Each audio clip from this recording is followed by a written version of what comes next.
ప్రభునందు ప్రియులైన యేసుక్రీస్తు నామములో మీ అందరికీ శుభములు. ఈరోజు జనవరి నెల 26వ తారీఖున ఈరోజు ప్రభు యొక్క మందిరానికి ఆరాధించడానికి వచ్చిన మిమ్ములను ప్రభు నామములో మీకు శుభములు వందనాలు తెలియచేస్తున్నాను. ఈరోజు దేవుడు ప్రత్యేకముగా తన యొక్క మాట ద్వారా మిమ్మల్ని బలపరచాలని నేను ప్రేరేపించబడి మీ ముందు నేను నిలబడి ఉన్నాను.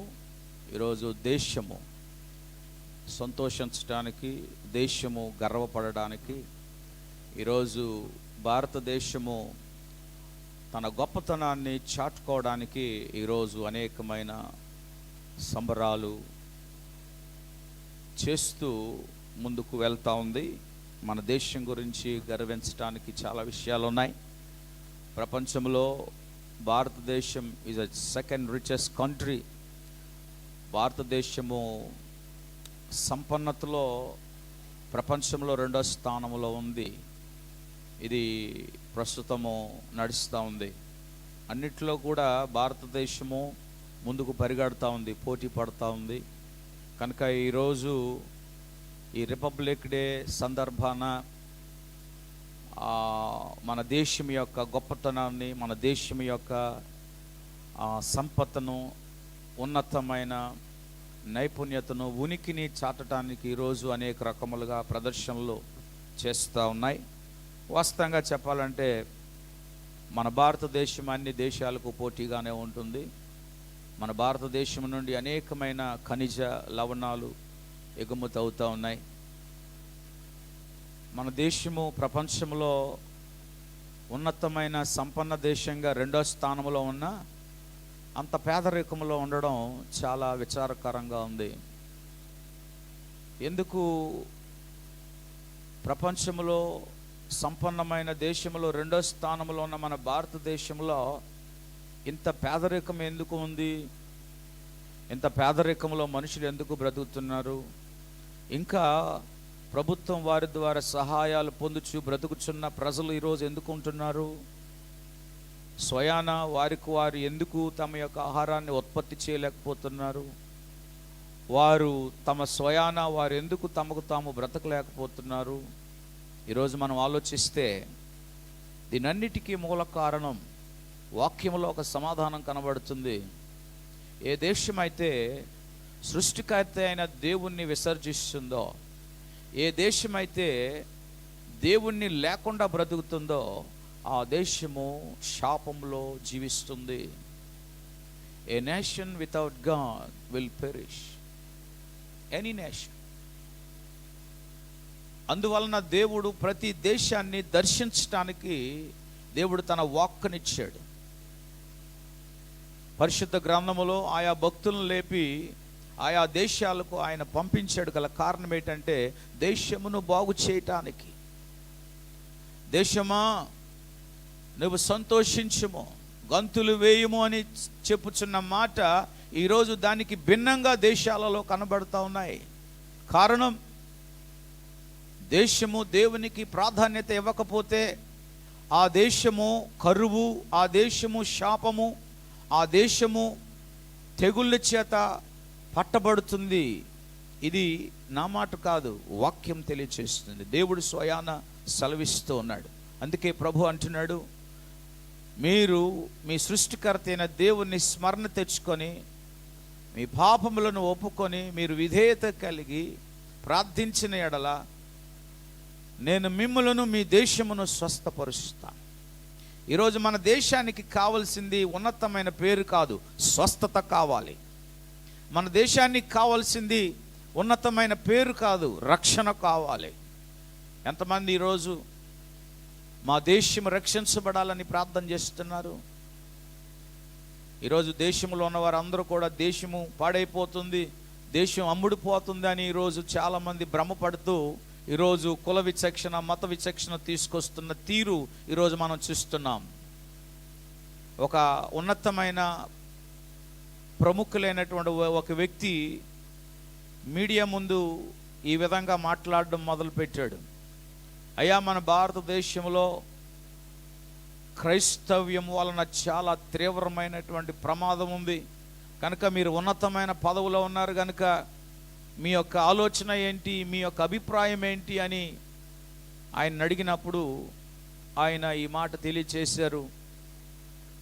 క్రైస్తవ్యం అంత ప్రమాదకరంగా ఉంది అనేది నేను ఎప్పుడూ అనుకోలేదు, ప్రమాదకరంగా ఉంటుందని నేను ఎప్పుడూ గ్రహించలేదు.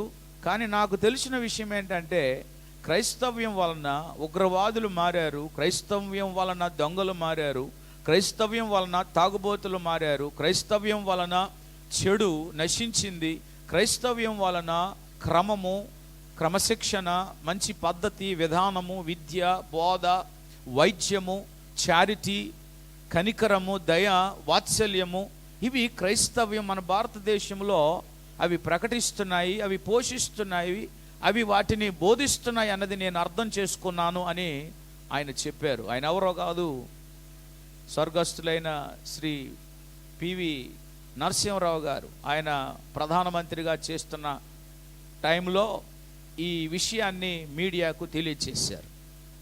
ప్రియులారా, వాస్తవానికి ఏ దేశంలో దేవుడు ఉంటాడో ఆ దేశంలో దేవుడు తన యొక్క ప్రేమను ప్రేరేపించి ఆ దేశంలో ఉన్నటువంటి వారందరినీ ఆ మనుషుల ద్వారా ఆ ప్రేమను ప్రకటిస్తాడు.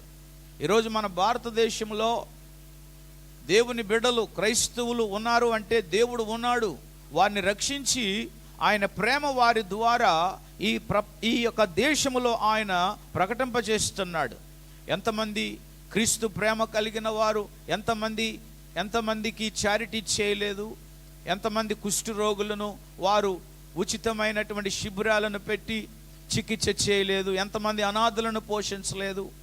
వారు తీసుకొచ్చిన విద్య, బోధ, వైద్యము ఈనాడు భారతదేశంలో ఉన్నతమైనది. కనుక క్రైస్తవ్యం వలన భారతదేశానికి మేలే జరిగింది కానీ కీడు జరగలేదు. ఇప్పటికీ కూడా క్రైస్తవ్యము భారతదేశానికి మేలు చేస్తూనే వస్తుంది. కొంతమంది మత ఛాందస్సులు క్రైస్తవ్యం మీద బురద జల్లడానికి ఈరోజు అనేకమైన నెగిటివ్ క్రియేట్ చేస్తూ క్రైస్తవ్యాన్ని బురద జల్లుతూ ఈరోజు రెచ్చిపోతున్న పరిస్థితి కనబడింది. ప్రియులారా, భారతదేశంలో క్రైస్తవ్యం ఉంది అంటే ప్రియులారా అది దేవుని కృప. ఆ క్రైస్తవ్యం భారతదేశంలో ఇంకా ఉండి నడిపించబడగలుగుతుందంటే ఆ క్రైస్తవ్యాన్ని బట్టి భారతదేశాన్ని దేవుడు కాపాడుతున్నాడు. ఎందుకంటే ఏ దేశమైతే దేవుణ్ణి విసర్జిస్తుందో, ఏ దేశమైతే సృష్టికర్త అయిన దేవుణ్ణి దూషిస్తుందో ఆ దేశము శిక్షకు యోగ్యతను పొందుకుంటుంది. వాస్తవానికి మన భారతదేశం దేవుని యొక్క ఉగ్రత అంచుల్లో ఉన్నదన్న విషయం చాలా మందికి తెలీదు. ఎందుకో తెలుసా? దేవుడు భారతదేశంలో అనేక మంది మిషనరీస్ని, అనేక మంది ప్రార్థనా పరులను దర్శనాలు ఇచ్చి ఆయన ఈ దేశంలో పంపించి వారి కార్చిన కన్నీరు, వారు చిందించిన రక్త బొట్లు వలన ఈ దేశం ఇంకనూ కూడా ఆయన ద్వారా రక్షించబడుతుంది. కనుక ఈరోజు భారతదేశంలో క్రైస్తవ్యం మేలు కొరకే. ఈరోజు మన దేశంలో వాడుతున్న ప్రతి వస్తువులు కూడా క్రైస్తవుల ద్వారానే అవి బయలుపరచబడ్డాయి. ఈరోజు మీరు వాడుతున్న ప్రతి వస్తువు ఏదైనా సరే, ప్రపంచ దేశాలలో వాడుతున్నది ఏదైనా సరే అది క్రైస్తవుల వలన దేవుడు బయలుపరిచాడు. మీరు వాడుతున్న ఫోనే కానీ, వాషింగ్ మిషనే కానీ, రెఫ్రిజిరేటరే కానీ, ఏసీయే కానీ, మోటార్ కారే కానీ, రైలే కానీ, విమానమే కానీ, కంప్యూటరే కానీ, ఈరోజు ఏ పరికరమో. కనుక క్రైస్తవులు లేనిదే ఏ దేశం లేదో. దేవుడు అంత ఉన్నతమైన సంపన్నమైనటువంటి వారుగా దేవుడు చేశాడు. దేవునికి స్తోత్రం కలుగును గాక. హల్లెలూయా. కనుక మన దేశాన్ని బట్టి మనం ఎందుకు గర్వించాలి అంటే, మన దేశాన్ని బట్టి మనం ఎందుకు ఉత్సాహించాలి, సంతోషించాలంటే, మన దేశము దేవునికి విరోధముగా శాపం పొందినప్పటికీ, దేవుని విసర్జించినప్పటికీ, సృష్టికర్తని దేవుని దూషించినప్పటికీ దేవుని యొక్క కృప నీలాంటి వారి ద్వారా, నాలాంటి వారి ప్రార్థన ద్వారా ఆయన తన కృపను మన దేశంలో విస్తరింపజేస్తున్నాడు. ఈరోజు భారతదేశం యొక్క సరిహద్దులలో కాపలా కాసే వారి కంటే ఈరోజు ప్రార్థనా పరుల యొక్క ప్రార్థన ఈరోజు మన దేశాన్ని కంచివేస్తుంది. ఈ సత్యాన్ని దేవుని బిడ్డలు గ్రహించాలి ప్రియులారా. కనుక వాక్యం చెప్తుంది, యెహోవా పట్టణమును కాపాడని ఎడల దాన్ని కావలి కాయువాడు ఉండుట, మేలుకొని ఉండుట వ్యర్థమే. గమనించాలి, దేవుడు ప్రార్థన పరులు లేపుతున్నాడు.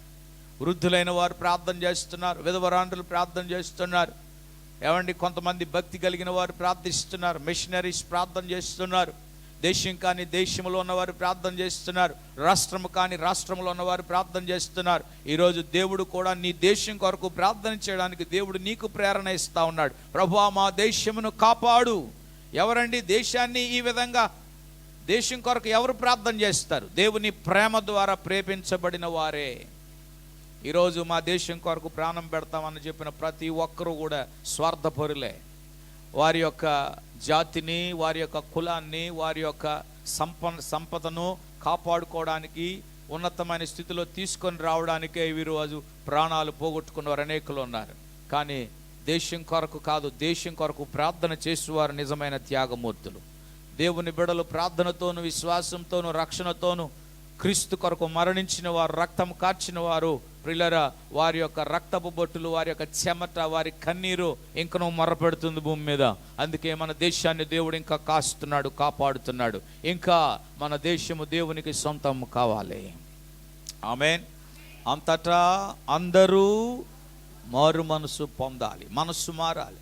ఈ మారు మనసు పొందాలని మనం దేవుని ప్రేమను ప్రకటిస్తూ ఉంటే అనేక మంది అపవాది చేత ప్రేరేపించబడి మా దేశానికి ఏదో కీడు జరుగుతుంది అని అనుకుంటున్నారు. గమనించాలి, ఈరోజు దేశానికి కీడు చేసింది క్రైస్తవులు కాదు ప్రియులారా.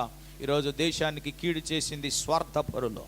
ఈరోజు కీడు చేస్తుంది దేశానికి మత ఛాందస్సులు. ఈరోజు దేశానికి కీడు చేస్తుంది కుల వ్యవస్థ, కుల విచక్షణ, మత విచక్షణ, జాతి, కుల విధానము, ఈ ప్రాంతీయ రాష్ట్రీయ విచక్షణతో బ్రతుకుతున్న వారే ఈరోజు దేశాన్ని పాడు చేస్తున్నారు, దేశ సంపదను పాడు చేస్తున్నారు.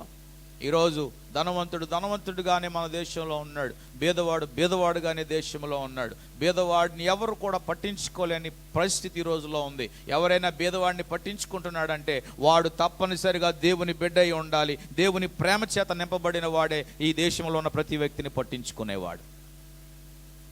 ఎవరైనా ఇంటికి వెళ్ళి అమ్మ నాకు ధర్మం చేయమంటే అటు పో అంటారు.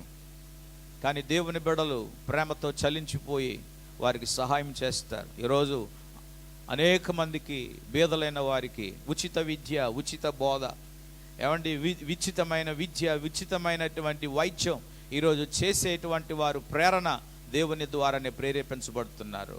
ప్రియులారా, ఇలాంటి అద్భుతమైన ప్రేమ మన దేశంలో దేవుడు నింపాడు. ఆ ప్రేమ ఇంకనూ కూడా ప్రబలును గాక.